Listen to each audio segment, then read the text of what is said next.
Kalau ditanya gimana caranya jadi lebih produktif, yang pertama adalah niat dulu.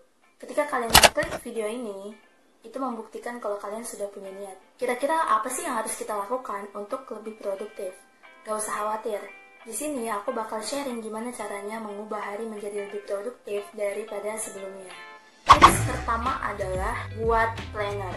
Biasanya aku buat di papan tulis, kalian bisa buat di buku tulis, akrilik, dan lain-lain. Dan atur sesuai skala prioritas. Ini ada diagramnya. Yang pertama, penting dan mendesak. Contohnya adalah ngerjain tugas atau kerjaan yang deadline-nya mungkin 4 jam lagi dari sekarang. Lalu yang kedua, penting tapi gak mendesak. Contohnya adalah belajar bahasa, olahraga, baca buku, dan lain-lain. Yang ketiga, tidak penting tapi mendesak. Contohnya adalah cek email atau WA teman dan lain-lain. Lalu yang keempat, tidak penting dan juga tidak mendesak. Contohnya adalah nongkrong sama teman-teman atau main sama teman-teman kayak gitu. Lakuin ketiga poin yang tadi, baru lakuin poin keempat ini.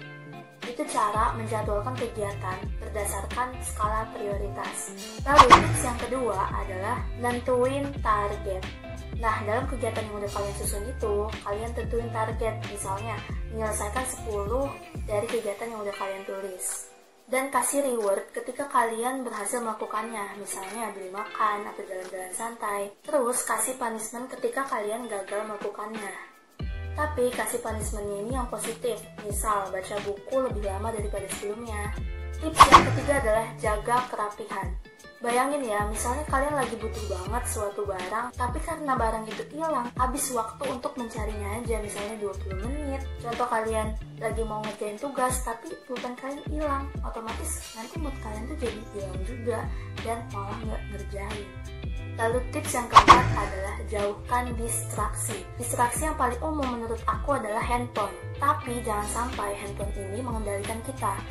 Caranya adalah kalian bisa mematikan notif yang menurut kalian gak penting dan hidupkan notif yang paling penting aja.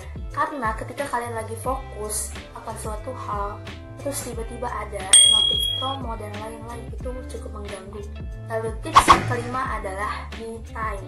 Jangan paksain diri kamu untuk kerja atau nugas terus-terusan tanpa memberikan kesenangan kepada diri sendiri. Kalian bisa lakuinnya misalnya jalan santai, atau nonton film, atau memberikan waktu tidur lebih lama daripada biasanya, itu juga termasuk me time.